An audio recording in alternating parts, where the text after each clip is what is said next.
dakarská legenda Josef Macháček. Ahoj Josefe. Ahoj. Řekni nám prosím tě, kolikátý Dakar už jedeš? Já jsem účastník ten 20.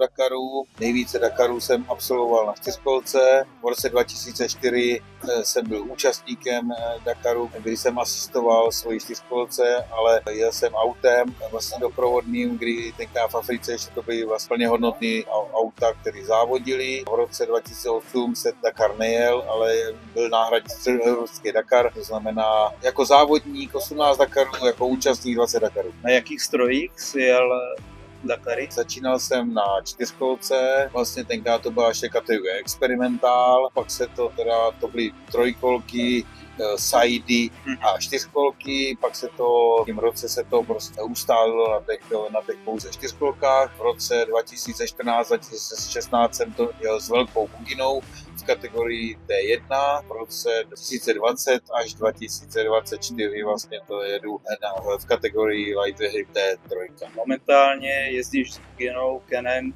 Jak se ti řídí, jak se ti s ní jezdí? Je to kategorie, která má největší rozvoj, největší jako progresí.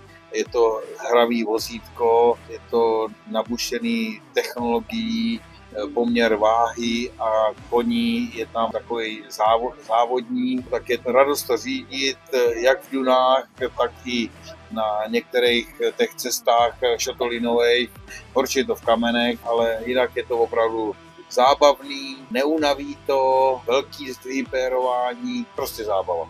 Děkuji za rozhovor a přeju ti, ať ti letošní Dakar dobře dopadne. Díky, bude to ještě těžší.